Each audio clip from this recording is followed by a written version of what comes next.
तो नमस्कार दोस्तों, बहुत-बहुत स्वागत है आपका एडविस्टा बाय अश्वनी में। और आज हम इस वीडियो में देखेंगे क्लास 7 की एनसीईआरटी का चैप्टर नंबर 3 का शॉर्ट समरी। दोस्तों, इससे पहले मैंने चैप्टर 3 का एक लॉन्ग डिटेल वर्जन मैंने वीडियो बना रखा है जिसमें मैंने लाइन बाय लाइन एक्सप्लेनेशन दिया है। और इस वीडियो में हम उसी चैप्टर का समरी देखेंगे, ठीक है, जो बिल्कुल बुलेट पॉइंट की तरफ होंगे। तो चलिए बिना कोई टाइम वेस्ट किए जल्दी से अपने वीडियो को शुरू करते हैं।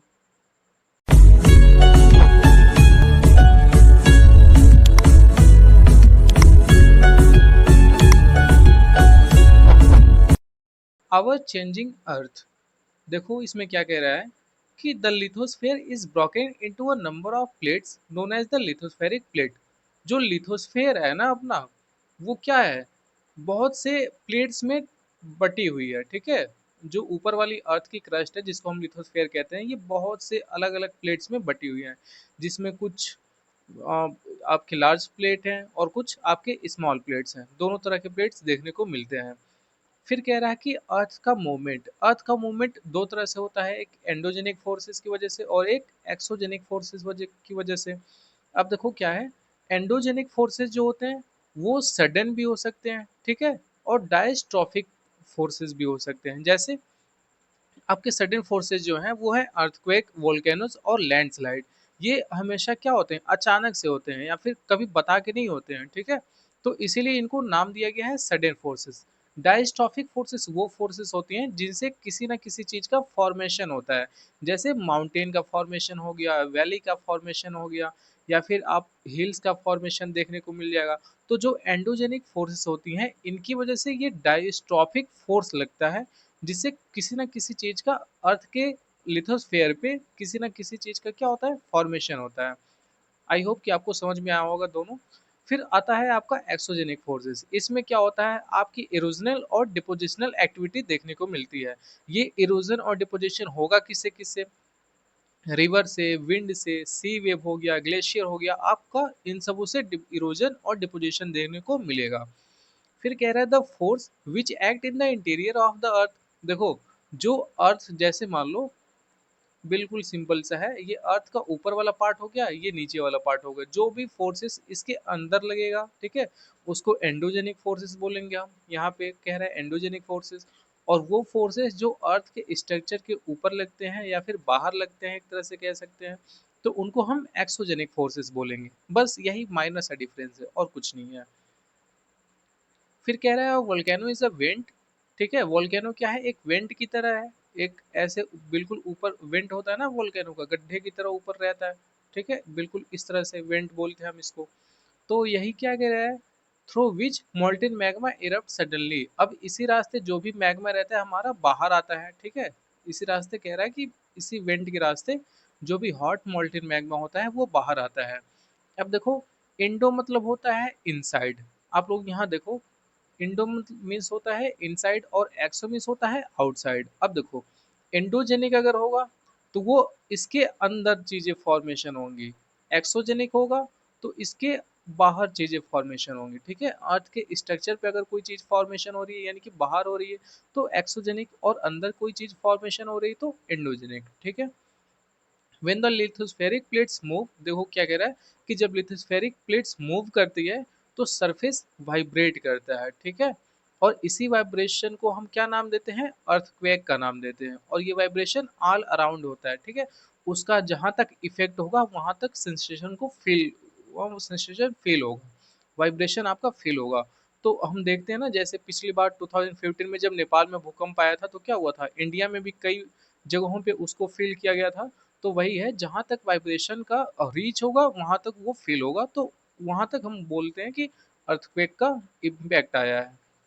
The place in the crust where the moment start is called the focus. अब देखो, जैसे ये है आपका, यहाँ से कहीं अर्थक्वेक आपका वाइब्रेशन किया है, प्लेट्स में वाइब्रेशन हुआ है, तो हम इस पॉइंट को बोलते हैं फोकस या फिर हाइपोसेंटर। और जस्ट इसी के ऊपर एपिसेंटर होता है आपका, ठीक है। वही यहाँ पे कह रहा है कि एपिसेंटर क्या होता है, just on the surface of the earth, उसके जस्ट ऊपर। और नीचे जहाँ से वो वाइब्रेट हुआ है, जहाँ से सिस्मिक वेव आपकी निकलती है, उसको हम बोलते हैं फोकस या फिर हाइपोसेंटर। और फिर क्या कह रहा है कि थ्री टाइप्स की अर्थक्वेक वेव्स होती हैं। कौन कौन सी? एक पी वेव्स होती है जिसको हम प्राइमरी वेव्स कहते हैं, दूसरा सेकेंडरी वेव्स है, और तीसरा है आपका एल वेव जिसको हम लोग लव वेव्स भी कहते हैं। अब देखो, पी वेव जो होता है वो लॉन्गिट्यूडनल होता है, ठीक है, ऐसे ऐसे बिल्कुल चलता है आपका लॉन्गिट्यूडनल। ट्रेवर्स एस वेव क्या होती है? ये ट्रेवर्स होती है, ये ट्रेवर्स ये बिल्कुल ऐसे ऐसे चलती है। फिर आपका आता है एल वेव्स, ये सरफेस पे चलती है। अब कह रहा है कि vibration travels outward from epicentre as wave. अब देखो, सपोज करो, एक सेकेंड, देखो यहाँ समझने की कोशिश करो क्या कह रहा है ये। अब यहाँ सपोज करो ये अर्थ है, अर्थ का ऊपर का स्ट्रक्चर है, यहाँ कहीं अर्थक्वेक आया है, ये हो गया आपका एपिसेंटर। यहाँ जहाँ नीचे आया होगा वो हाइपोसेंटर या फिर फोकस बोलते हैं। अब क्या है, जैसे जैसे आप एपिसेंटर से दूर जाओगे अर्थक्वेक का इम्पैक्ट कम देखने को मिलेगा, और जैसे जैसे आप एपिसेंटर के पास आओगे अर्थक्वेक का इम्पैक्ट ज़्यादा देखने को मिलेगा। तो ये वही कह रहा है। फिर कह रहा है अर्थक्वेक को हम किस में मेजर करते हैं? एक मशीन से, और उस मशीन का नाम क्या है? सिस्मोग्राफ। ठीक है, उस मशीन का नाम क्या है? सिस्मोग्राफ। और अगर हम इसका ये देखना चाहें कि कितने मैग्नीट्यूड का अर्थक्वेक आया है तो वो हम किस पे देखते हैं? आपका रिएक्टर स्केल पे। ठीक है, रिएक्टर स्केल हमको बताता है कि कितने तेजी से भूकंप आया है या फिर कितने मैग्नीट्यूड का आया है। और अगर जो हम मशीन यूज करते हैं उस मशीन का नाम क्या है? सिस्मोग्राफ। अगर आपका 2.0 से कम भूकंप आया है, मैग्नीट्यूड कम दिखा रहा है, तो क्या है? ये बहुत हल्का फुल्का आपको फील होगा कि यहाँ कोई अर्थक्वेक आया है। अगर 5 पे होगा तो ये कुछ डैमेज कर सकता है, ठीक है, प्रॉपर्टी या फिर कोई भी इंफ्रास्ट्रक्चर का डैमेज कर सकता है। बट अगर 6.0 से अबव में आए तो ये बहुत हैवली डैमेज करता है चीज़ों को, ठीक है। तो बहुत अगर स्ट्रॉन्ग अर्थक्वेक की बात करें तो वो है 6.0 से अबव। फिर कुछ लैंडफॉर्म है जिनको हम देख लेते हैं जल्दी से। कह रहा है weathering is the breaking up of the rocks on the earth surface. देखो, अर्थ के सरफेस पे जितने भी बड़े बड़े आप रॉक्स देखते हो ना, माउंटेन्स देखते हो, हिल्स हो गए, ये सब कैसे टूटते हैं? इन्हीं वेदरिंग प्रोसेस की वजह से। बारिश होती है, धूप पड़ता है, फिर नदियाँ अपने साथ इनको बहा के छोटे छोटे टुकड़ों में तोड़ते हुए लेके जाते हैं, और फिर सेडिमेंट्स या फिर ले जाके कहाँ डिपॉजिट कर देती हैं? प्लेन्स एरिया में। तो उससे क्या होता है? किसी ना किसी लैंड का फॉर्मेशन होता है। फिर वहाँ कह रहा है कि erosion is the wearing away of the landscape by different agent. देखो, जैसे अगर रॉक्स यहाँ तोड़ा गया है, ठीक है, नदियाँ या फिर वेंड या फिर आइस के थ्रू कैसे भी टूटी हैं, फिर कहीं ना कहीं जाके डिपॉजिट होगा तो वही है डिपोजिशन, और यहाँ से टूट के जा रही हैं तो वो है इरोजन। ठीक है, कह रहा है the highest waterfall is angel fall of Venezuela in south America. अगर हम सबसे हाईएस्ट वाटरफॉल की बात करें वर्ल्ड में तो वो है आपका एंजल वाटरफॉल। ये कहाँ पे है आपका? South America. और कंट्री अगर पूछ दे किस कंट्री में है तो वो है वेनेजुएला। ठीक है, continent south America, country Venezuela. अब देखो रिवर वर्क कैसे करती हैं इनको तोड़ने में। When the river trembles at the steep angles, steep मतलब होता है तीव्र ढलान, ठीक है, बिल्कुल इस तरह से। ये ऐसे आपका जेंटल स्लोप हो गया, बट जो इस तरह से आया है ये स्टीप स्लोप से है। ठीक है, कह रहा है यहाँ से जब स्टीप स्लोप से आती हैं तो side it forms a waterfall. तो वही क्या होता है? वाटरफॉल की तरह होता है। आप वाटरफॉल के पास जाओगे तो देखोगे ऊपर से बिल्कुल डायरेक्ट नीचे 90 डिग्री के आसपास के एंगल की वजह से, एंगल की तरफ से वो वाटर गिरता है नीचे की तरफ। अब नीचे गिरेगा, जो रॉक्स होंगे उनको तोड़ते रहेगा वो, तोड़ तोड़ के अपने साथ नदियां बहा के ले जाएंगी। As the river enters the plain it twist and turns. जब नदियां प्लेन रीजन्स में जाती हैं तो क्या होती हैं? ये टर्न्स होती हैं, और टर्न्स होके मियंडर बनाती हैं, बिल्कुल इस तरह से, बिल्कुल ऐसे। तो ये क्या हो गया? मियंडर का फॉर्मेशन करती हैं। In due courses of the time, meander loops cut off from the rivers and form a cut-off lake, also called a oxbow lake। अब देखो क्या है, इस तरह से meander आया है, ठीक है। अब नदियां जा रही हैं तो कभी कभी क्या होता है, यहाँ से नदी, जब नदी का पानी बहुत तेजी से जाता है तो यहाँ पे हमेशा इरोड करता रहता है, ठीक है, और यहाँ पे आके डिपॉजिट करता रहेगा। तो वही धीरे धीरे धीरे धीरे कुछ टाइम बाद देखोगे आपको नदी ऐसे ना जाके, बल्कि बिल्कुल स्ट्रेट इससे जाके मिल जाती है। तो अब नदी अपना रास्ता बदल चुकी है, यहाँ से सीधे जाके इससे मिल गई है, तो इधर का जो पानी पहले से नदी जो जा रही थी ये क्या होगा, छूट जाएगा यहाँ से। तो यही एक लेक का फॉर्मेशन करता है और इसी लेक को हम बोलते हैं oxbow lake. The raised banks are called levees. अब देखो क्या है, जैसे यहाँ देखो ये है आपका बिल्कुल इस तरह से। अब यहाँ वाटर है, ठीक है, ये नदी है आपकी, ऐसे ऐसे नदी आ रही है। ये जो किनारे मिट्टी जमा कर देती है ना, बिल्कुल फाइन पार्टिकल्स होते हैं आपके बैंक पे एकदम बिल्कुल, तो इन्हीं को बोलते हैं लेवीज। ठीक है। The number of streams of river are called distributaries. अब देखो कभी कभी देखोगे एक मेन रिवर आ रही है, वहां से बहुत सी नदियां आके मिली हुई हैं उससे, तो उनको हम बोलते हैं उस नदी का डिस्ट्रीब्यूटरीज है। जैसे आप देखोगे कि गंगा का ही बहुत सी डिस्ट्रीब्यूटरीज यहाँ पे आपको देखने को मिल जाएंगी। तो उसी तरह से कह रहा है कि जो ये सेडिमेंट्स लेके जाती हैं लास्ट में जब अपने ओल्ड स्टेज पे आती हैं, तो ये सब सेडिमेंट्स जमा कर देती हैं और इसी सेडिमेंट की वजह से किसका फॉर्मेशन होता है, डेल्टा का फॉर्मेशन होता है। फिर है आपका वर्क ऑफ आइस। कह रहा है glaciers are higher of ice. क्या ग्लेशियर क्या कह रहा है,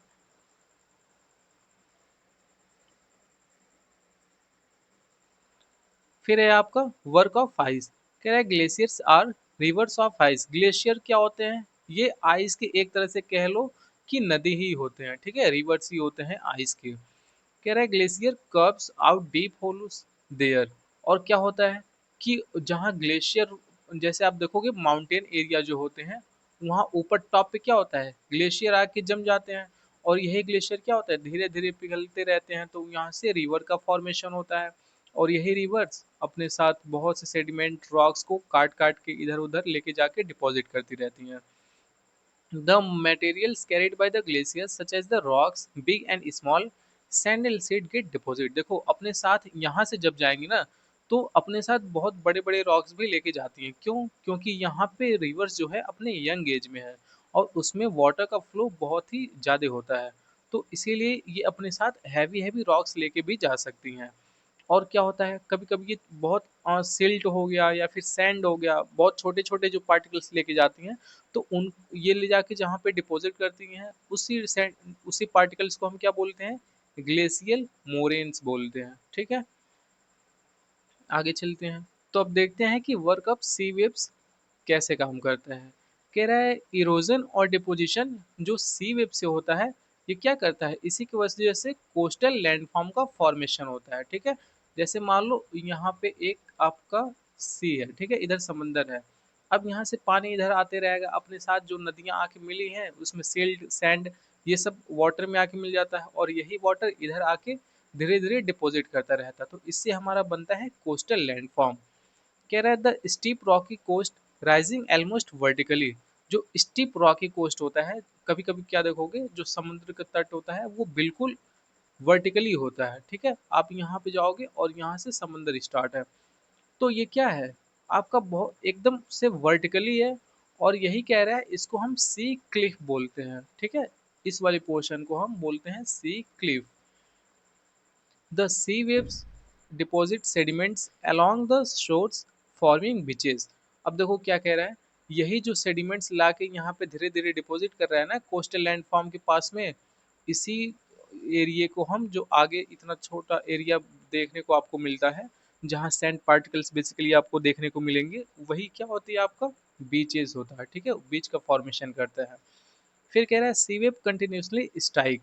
अब देखो जब समंदर का पानी आता है, जो आप देखोगे किनारे किनारे बड़े बड़े पत्थर देखने को मिलेंगे, उस पे हमेशा आगे स्ट्राइक करता रहता है, हमेशा टकराते रहता है उससे।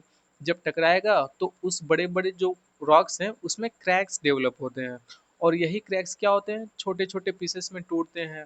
या फिर कभी कभी क्या होगा, जैसे मान लो ये खूब बड़ा सा माउंटेन है, यहाँ आके बिल्कुल आपका टकराते जा रहा है पानी, हमेशा टकराते रहता है, तो इसमें क्रैक्स डेवलप होगा। कभी कभी क्या होगा, इतना मान लो क्रैक्स डेवलप हो गया, इस वाले पार्ट्स को अपने साथ पानी तोड़ के लेके चला जाएगा, तो फिर एक तरह से यहाँ केव लाइक स्ट्रक्चर देखने को मिलेगा आपको। समझ में आया, यही केव लाइक स्ट्रक्चर को हम क्या बोलते हैं, सी केव। क्यों सी केव बोलते हैं, क्योंकि ये समंदर के द्वारा केव का फॉर्मेशन किया गया है। फिर है आपका wind of sorry work of wind. कह रहा है an active agent of erosion and deposition in the dessert is wind. देखो खासकर डिजर्ट एरिया में देखोगे तो वाटर तो होगा नहीं, तो जाहिर सी बात है डिपोजिशनल या फिर इरोजनल एक्टिविटी किसके थ्रू होगा, आपका विंड के ही थ्रू होगा। तो वही कह रहा है कि विंड एक एक्टिव एजेंट है, ठीक है, कहाँ पे, डिजर्ट में, इरोजन और डिपोजिशन के प्रोसेस की वजह से। In desert rocky in the shape of a mushrooms. देखो क्या होता है, कभी कभी देखोगे एक बहुत ये बड़ा सा पहाड़ है, ठीक है, कहाँ पे, डिजर्ट एरिया में, और जब नदी आती रहती है तो इसको इधर से काटते रहेगी, इधर से काटते रहेगी, ठीक है, तो ये एक तरह से मशरूम लाइक स्ट्रक्चर का फॉर्मेशन कर देती है किनारे किनारे काट के इसको। तो इसी को हम बोलते हैं mushroom rocks. when the grain of sand and very fine and light the wind can carry। अब देखो जो यहाँ पे पोर्शन कट गया है वो नीचे गिर जाएगा, ठीक है, और वो क्या होगा, जब बहुत एक्सट्रीम हीट होगा या फिर कभी मान लो वहाँ बारिश ही हो गई, या फिर धीरे धीरे बहुत से टाइम पे क्या होता है वो टूटते रहते हैं, उसमें कई सारे चेंजेस होते रहते हैं, तो वो छोटे छोटे पार्टिकल्स में टूट जाएंगे। और जब छोटे छोटे पार्टिकल्स में टूट जाएंगे तो उन्हीं को विंड क्या करेगा, जब वो इतने हल्के हो जाते हैं, विंड की स्पीड बहुत तेज होती है, तो वो अपने साथ इसको एक जगह से उड़ा के दूसरी जगह ले जाके डिपॉजिट कर देते हैं। और इसी की वजह से क्या बनता है, आप देखोगे छोटे छोटे ऐसे सैंड ड्यून्स देखने को मिलेंगे आपको, ठीक है, जब आप जाओगे डेजर्ट एरिया में देखोगे कि सैंड के ऐसे छोटे छोटे बिल्कुल ड्यून्स देखने को मिलते हैं। और जब यही सैंड ड्यून बहुत लार्ज एरिया में हो जाते हैं, बहुत बड़े मात्रा में आपको देखने को मिलेगा, तो उसको हम बोलते हैं लोएस, ठीक है, उसको हम क्या बोलेंगे, loess. Large deposit of loess is found in China. और अगर हम बात करें कि सबसे ज़्यादा लोएस कहाँ देखने को मिलता है, तो वो है आपका चाइना में। अब कौन सा डेजर्ट है चाइना में जहाँ पे आपको लोएस देखने को मिलता है सबसे ज़्यादा, ये आप हमको कमेंट बॉक्स में बताएंगे, ठीक है। तो दोस्तों आई होप कि आपको यह वीडियो पसंद आई होगी, और ऐसे ही वीडियोस देखने के लिए इसको लाइक करें और हमारे चैनल को सब्सक्राइब करके बेल आइकन को ऑन कर दें। मिलते हैं बहुत जल्द एक और नए वीडियो में, तब तक के लिए जय हिंद।